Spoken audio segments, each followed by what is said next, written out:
Hello dear friends, আমি MD Ziaur Rahman, senior section engineer, south eastern রেলে, না পোস্টেড অ্যাট হলদিয়া। আজকে আমি এএলপির ওপরে ভিডিওর পুরো ডিটেলস নিয়ে এসেছি আর কি। এএলপির ব্যাপারে পুরো ডিটেলস নিয়ে এসেছি বলতে গেলে আমি হয়তো খুব কম বলবো। দেখবে এর আগে আমার একটা কিছুদিন আগে জাস্ট 2 সপ্তাহ কি 3 সপ্তাহ আগে একটা ভিডিও আপলোড আছে, পুরো ALP details A to Z. Same তখন মানে বার হয়নি, আমি মোটামুটি একটা স্কেচ করে নিয়েছিলাম যে জানুয়ারি মাসের দিকে বার হবে, ডিসেম্বরে আমি ভিডিওটা করেছিলাম আর কি। ঠিক আছে, ওখানে সেম সিলেবাস, সেম সব কিছু, এজ রিল্যাক্সেশন, তারপরে সিলেবাসটা সব কিছু তোমরা যদি পারো সেই সঙ্গে ওই ভিডিওটা একবার দেখে নেবে। হ্যাঁ, আমি কি বলেছি, আর এক্সট্রা কিছু তোমাদের ভ্যাকান্সির ব্যাপারে কোথায় অ্যাপ্লাই করবে, কী ব্যাপার স্যাপার এইগুলো বলবো, যেগুলো তারপর কী ব্যাচ আরম্ভ হচ্ছে, কীভাবে পড়বে।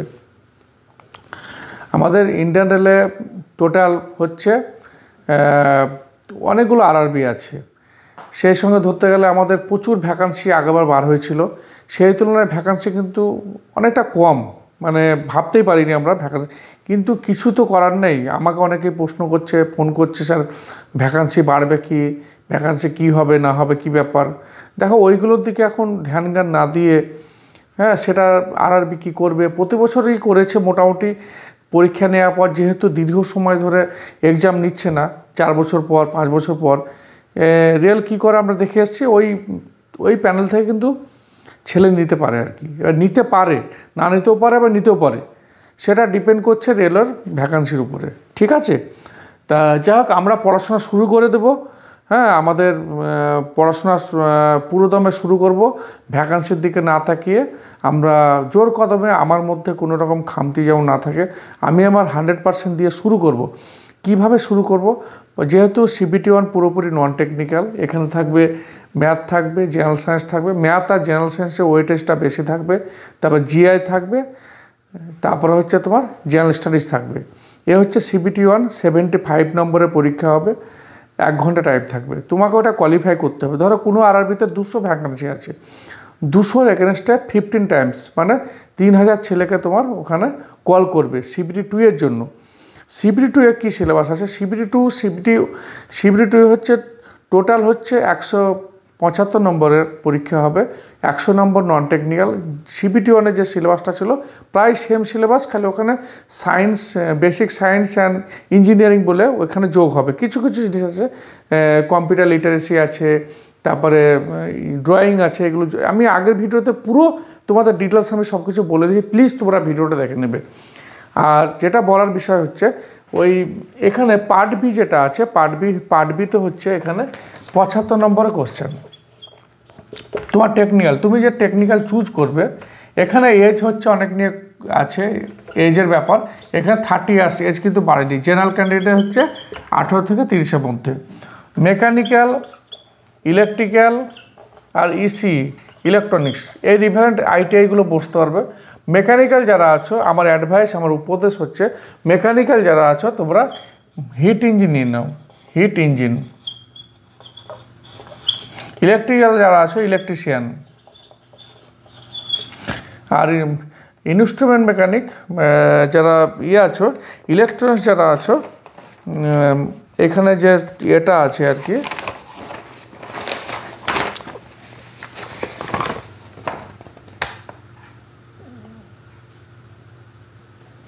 ইলেকট্রনিক্স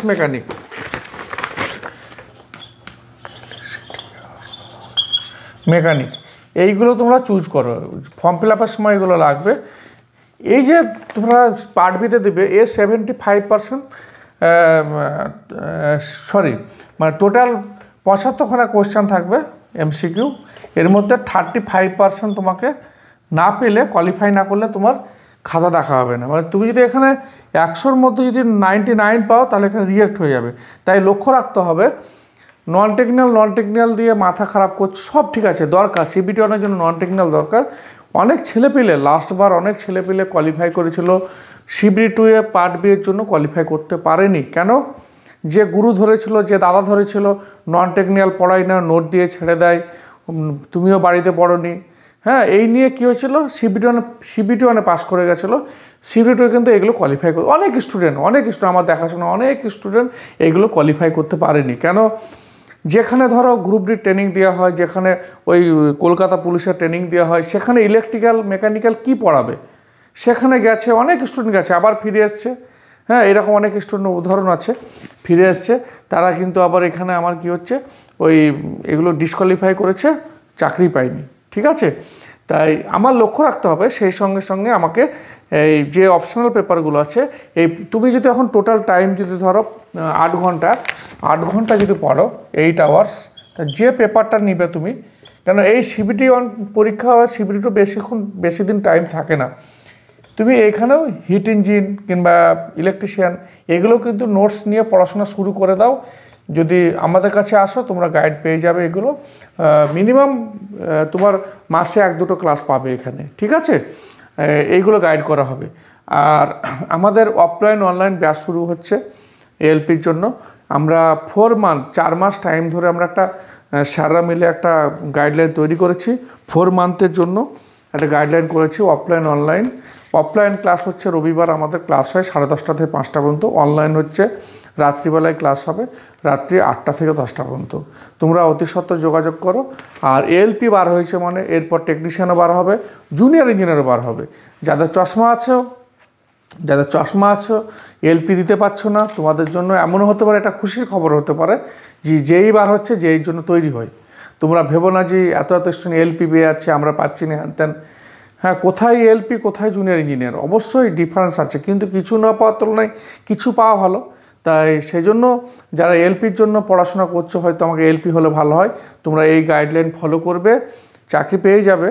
আর দ্বিতীয় কথা হচ্ছে খুব শীঘ্রই হচ্ছে রেলে জুনিয়র ইঞ্জিনিয়ার বার হচ্ছে।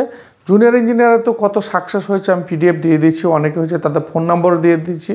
এবং আমাদের এখান থেকে সিনিয়র সেকশন ইঞ্জিনিয়ার পেয়েছে, জুনিয়র ইঞ্জিনিয়ার পেয়েছে, এলপি পেয়েছে। আমরা হয়তো বলি না যে আমরা প্রথম রেলের খবর দিই হ্যান ত্যান এটা সেটা, কিংবা আমরা বলি না এখান থেকে বেশি পাই। আমাদের হচ্ছে আমরা নিঃশব্দ বিপ্লব, আমরা করে যাই, ছেলেপেলেরা পাচ্ছে, চলে যাচ্ছে। এবং কি আমাদের এখান থেকে অ্যাসিস্ট্যান্ট ইঞ্জিনিয়ার পাচ্ছে।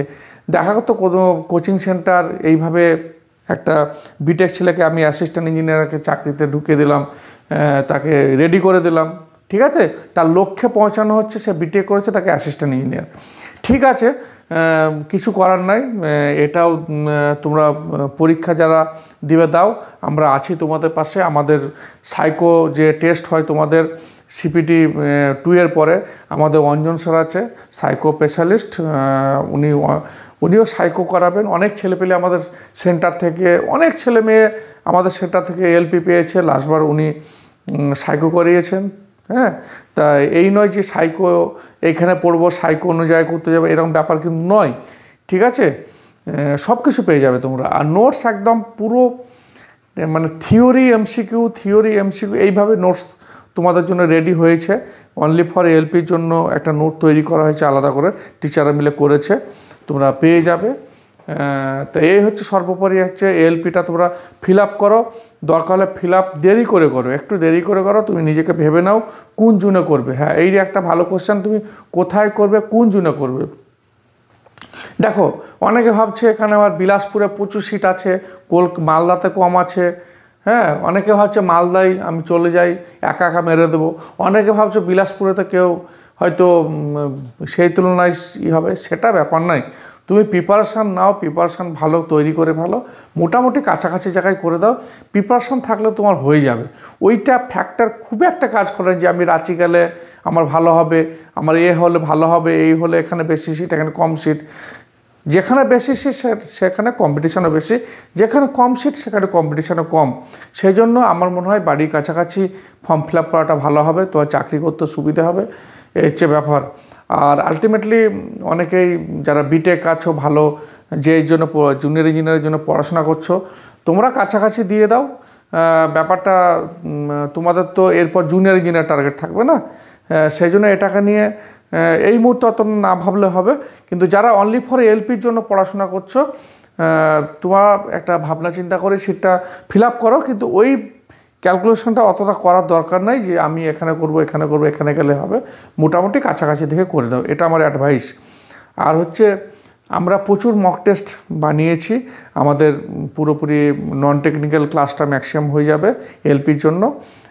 মক টেস্টও হবে, প্রথম 1 মাস হচ্ছে ছোটো মক টেস্ট হবে 20 নম্বর করে, ধর মানে নন টেকনিক্যাল যে সাবজেক্টগুলো আছে, জিকে আছে, ম্যাথ আছে, জিএস আছে, ওর ওপরে হবে।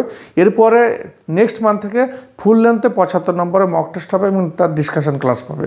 তোমরা যদি ক্লাস পুরো মানে নিতে চাও আমাদের সাথে কন্ট্যাক্ট করো, আমরা পুরো শিডিউল দিয়ে দেবো কীভাবে কী ক্লাস হবে, কোর্স ফিস কত, কী ব্যাপার স্যাপার, এই আর কি। ঠিক আছে, আশা করি ভালো থাকো। সামনে জুনিয়র ইঞ্জিনিয়ার তোমাদের জন্য আসছে, এর জন্য তোমরা পড়াশোনা শুরু করে দাও। এলপিজি যারা দিচ্ছ তোমরাও পড়াশোনা শুরু করে দাও, তারপর টেকনিশিয়ান আসছে। হ্যাঁ, আশা করছি মোটামুটি একটা তারপরে হচ্ছে তোমার মেকানিক্যাল ইলেকট্রিক্যাল ইসিএল ওখানেও বার হয়েছে, ওখানেও তোমরা টেকনিক্যাল নন টেকনিক্যাল দুটোই পড়তে হবে। ঠিক আছে, তাই কোনো টাকায় ছাড়া যাবে না, টেকনিক্যালটাও ছাড়া যাবে না, নন টেকনিক্যালটাকেও বন্ধ করা যাবে না, কিংবা টেকনিক্যাল বন্ধ করে নন টেকনিক্যাল প্রদানের টাচে থাকতে হবে। ঠিক আছে, এ হচ্ছে আমার অ্যাডভাইস, প্লাস হচ্ছে তোমরা সেইভাবে পড়াশোনা করো, আশা করি সাকসেস পাবে। ওকে।